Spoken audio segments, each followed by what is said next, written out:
Baik, Assalamualaikum warahmatullahi wabarakatuh. Saya akan menjelaskan materi pertama, itu tentang penjelasan topik hierarki peraturan perundang-undangan dan pembentukan peraturan perundang-undangan. Jenis dan hierarki peraturan perundang-undangan di Indonesia diatur dalam Undang-Undang Nomor 12 Tahun 2011. Berdasarkan Undang-Undang Nomor 12 Tahun 2011, maka jenis dan hierarki peraturan perundang-undangan sesuai urutan dari yang tertinggi adalah 1.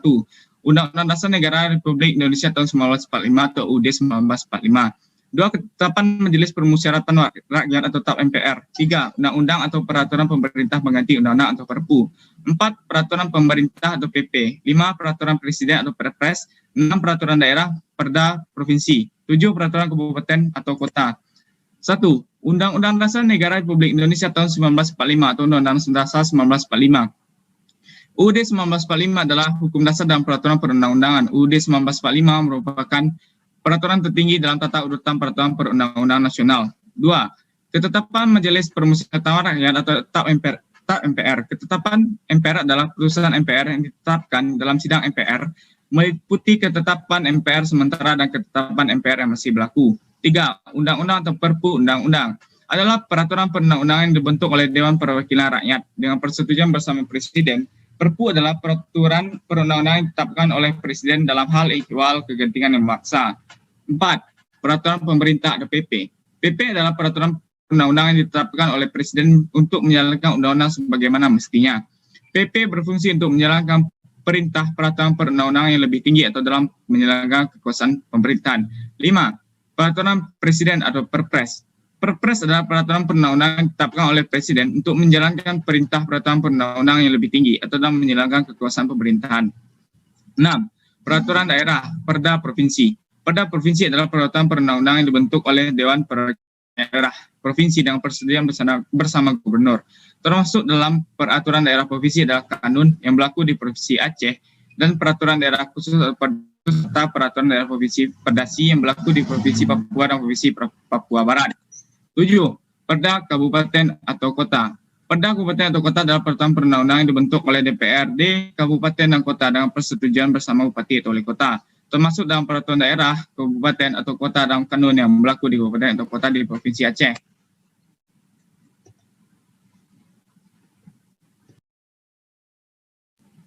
Selanjutnya saya balikkan ke moderator.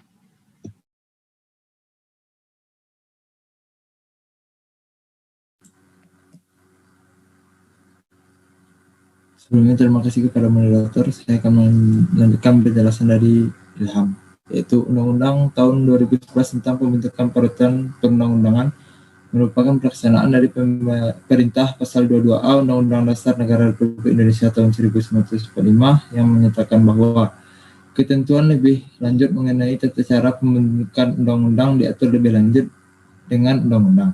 Namun ruang lingkup materi muatan undang-undang ini diperluas tidak saja undang-undang tetapi mencakup pula peraturan perundang-undangan lainnya.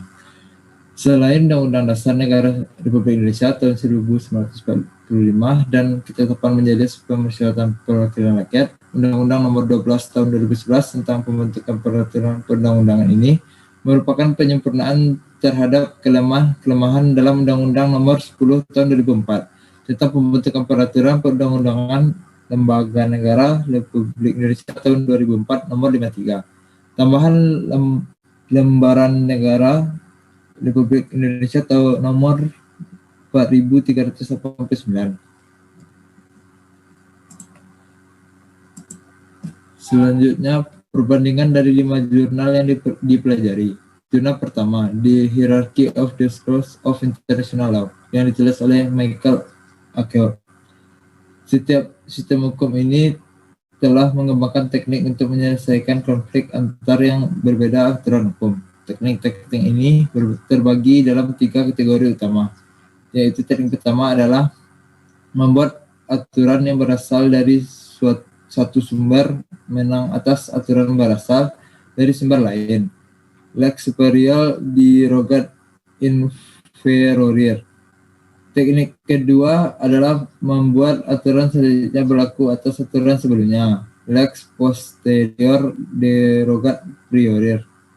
Namun teknik ini tidak dapat diterapkan di mana aturan selanjutnya diturunkan dari sumber yang lebih rendah dari aturan sebelumnya, kecuali otoritas dibuat sebelumnya sebelumnya aturan atau disediakan untuk kemungkinan dicabut atau diganti oleh aturan selanjutnya dan berasal dari sumber yang lebih rendah, seperti ketika Undang-Undang Parlemen memberikan kewenangan kepada Menteri untuk mencabut bagian dari undang-undang oleh legislasi yang dilegislasikan. Teknik ketiga adalah pembuatan aturan tertentu, menang atas aturan umum, lex specialis derogat generali. Khusus dan umum adalah relatif, bukan istilah absolut. Satu aturan mungkin lebih umum daripada aturan kedua dan kurang umum dari aturan ketiga. Tetapi lex specialis derogat generali tidak lebih dari aturan interpretasi. Di lain kata-kata, ada anggapan bahwa otoritas meletakkan aturan umum yang dimaksudkan sisakan ruang untuk penerapan aturan lebih spesifik yang sudah ada atau yang mana mungkin dibuat di masa mendatang. Meskipun aturan spesifik mungkin berasal dari sumber yang lebih rendah, tapi ini hanya praduga yang bisa dibantah dengan bukti niat yang berlawanan. Selanjutnya, jurnal kedua, analisis fungsi penjelasan dalam pembentukan peraturan perundang-undangan di Indonesia, yang ditulis oleh Bustanuddin S.A. LLM. Bahwa ketentuan tentang penjelasan dalam produk perundangan perlu dimasukkan, namun penjelasan tersebut hanya terhadap hal-hal yang bersifat umum seperti segi yuridis, filosofis, atau sosiologis tentang pandangan lainnya produk hukum yang dibuat tersebut. Sedangkan untuk pasal-pasal tidak perlu penjelasan karena sudah adanya ketentuan umum yang mengatur hal-hal yang perlu untuk dijelaskan dalam suatu produk perundang-undangan, sehingga tidak menimbulkan salah penafsiran terhadap produk perundang-undangan, dan produk perundang-undangan selalu dinamis mengikuti perkembangan masyarakat. Selain itu, sebagai sumber hukum di dalam suatu negara, sudah selayaknya untuk produk perundang-undangan itu memberikan penerangan yang jelas kepada warga negara yang melaksanakannya. Penjelasan sangatlah diperlukan, namun jangan sampai penjelasan mengaburkan maksud sebenarnya dari produk perundang-undangan. Selanjutnya, jurnal ketiga, yaitu pembentukan peraturan perundang-undangan berdasarkan Pancasila dan Undang-Undang Dasar Negara Kesatuan Republik Indonesia, yang ditulis oleh Zaid Afif. Konsep pembentukan peraturan perundang-undangan yang lebih baik yang harus mengedepankan persamaan di hadapan hukum sesuai dengan asas equality before the law.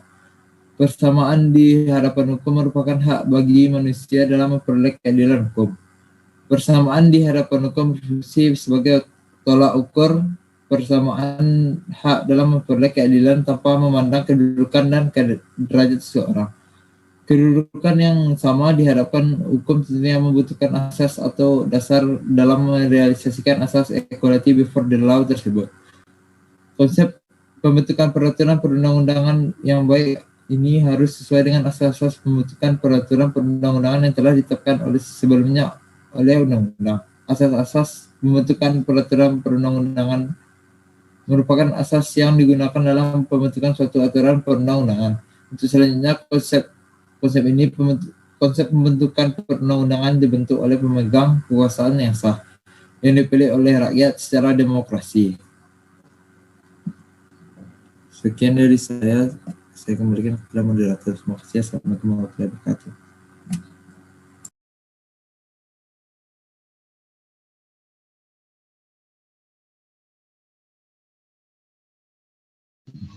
Baik, moderator. Terima kasih, moderator.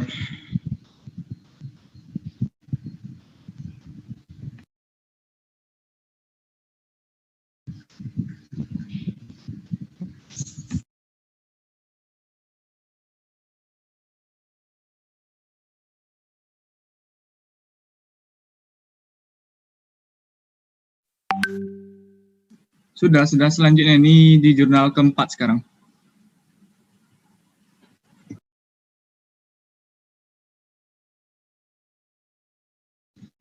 Jurnal keempat, konsep pembentukan peraturan perundang-undangan di Indonesia, Ferry Irawan Febriansyah.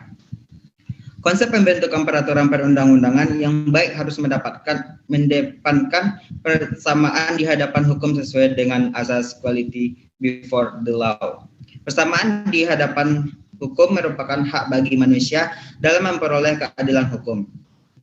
Persamaan di hadapan hukum berfungsi sebagai tolak ukur persamaan hak dalam memperoleh keadilan tanpa memandang kedudukan dan derajat seseorang. Kedudukan yang sama di hadapan hukum tentunya membutuhkan asas atau dasar dalam merealisasikan asas equality before the law tersebut.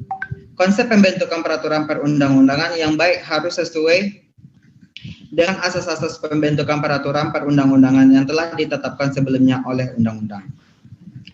Asas-asas pembentukan peraturan perundang-undangan merupakan asas yang digunakan dalam membentuk suatu peraturan perundang-undangan. Untuk selanjutnya, konsep pembentukan perundang-undangan dibentuk oleh pemegang kekuasaan yang sah yang dipilih oleh rakyat secara demokrasi. Selanjutnya, jurnal kelima, peraturan perundang-undangan yang kriminogen, Agus Haryadi. Adanya rumusan pasal yang kacau menandakan bahwa PP nomor 99 tahun 2012 dibuat tidak berdasarkan perencanaan dan pembahasan yang matang. Walaupun jenisnya PP, tidak ada salahnya pembentukan menggarap PP tersebut jika disediakan semacam naskah akademik. Dapat berubah penjelasan maupun keterangan, apalagi mengingat materi muatannya cukup krusial. Dengan adanya penjelasan maupun keterangan, dapat memberikan arahan bagi para pemangku kepentingan dan perancang legal driver. Pemangku kepentingan, khususnya yang menduduki posisi sebagai pengambil kebijaksanaan, berupa informasi yang memadai dalam menunjang pengambilan kebijakan. Sedangkan bagi legal driver, berfungsi sebagai acuan mengenai apa yang akan diatur dalam bentuk kalimat peraturan perundang-undangan. Kemudian melihat bobot materi muatannya, sebaiknya pengaturan mengenai justice kolaborator tidak diatur oleh PP karena ia bersentuhan langsung dengan hak asasi manusia. Bahkan kadang-kadang nyawa juga sebagai taruhannya. Ketentuan tersebut lebih baik diatur dalam sebuah undang-undang dan tidak ada salahnya apabila materi muatannya masuk dalam RUU permasyarakatan yang sedang digarap. Akan lebih baik lagi, semua hak-hak warga binaan beserta syarat-syaratnya diatur dalam undang-undang permasyarakatan, sedangkan tata cara pelaksananya diatur oleh dalam PP. Isu-isu dan solusi terkait hierarki peraturan perundang-undangan dan pembentukan peraturan perundang-undangan, legal drafting. Yang pertama, hierarki peraturan perundang-undangan di Indonesia telah diubah sebanyak 4 kali, namun masih mengandung permasalahan-permasalahan yuridis di dalamnya. Permasalahan yang paling sering terjadi berkaitan dengan tumpang tindihnya aturan-aturan yang ada.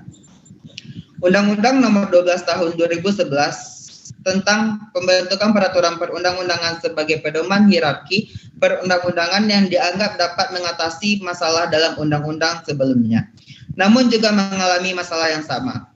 Beberapa problematika yang ada dalam Undang-Undang Nomor 12 Tahun 2011 berkaitan dengan dikembalikannya kedudukan ketetapan MPR. Tidak tegasnya kedudukan peraturan militer, kedudukan peraturan lembaga negara, dan peraturan desa, serta materi muatan peraturan presiden yang dianggap sama dengan peraturan pemerintah. Setiap hierarki memiliki problematikanya masing-masing. Meskipun tujuan awalnya semua yaitu untuk menertibkan dan memperbaiki keracuan dari peraturan sebelumnya.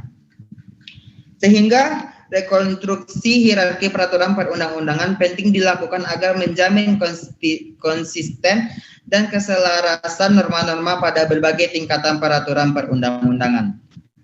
Adapun rekonstruksi yang dimaksud adalah dengan menata kembali hierarki peraturan perundang-undangan dengan membedakan antara peraturan perundang-undangan tingkat pusat dan tingkat daerah. Terima kasih, saya kembalikan kepada moderator.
Baiklah, saya akan melanjutkan materi yang terakhir, yaitu solusi terkait hierarki peraturan perundang-undangan dalam pembentukan peraturan perundang-undangan. Suatu peraturan perundang-undangan tidak boleh bertentangan dengan peraturan perundang-undangan di atasnya. Dengan demikian, peraturan daerah tidak boleh bertentangan.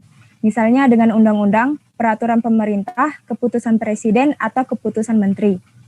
Permasalahan muncul ketika TAP MPR nomor 3 atau MPR tahun 2000 meniadakan keputusan menteri dalam tata urutan peraturan perundang-undangan di Indonesia. Artinya, di bawah keputusan presiden atau langsung peraturan daerah, ini menjadikan pemerintah daerah atau DPRD tidak merasa perlu mengikuti keputusan menteri dalam pembuatan peraturan daerah. Bagaimana bila peraturan daerah bertentangan dengan peraturan perundang-undangan di atasnya? Secara akademik, dengan mudah peraturan daerah tersebut dikatakan batal demi hukum. Dalam praktek tidak segampang itu. Saat ini, Departemen Dalam Negeri mempunyai Dewan Otonomi Daerah atau DOD, yang salah satu tugasnya meneliti dan menilai perdana yang dibuat pemerintah daerah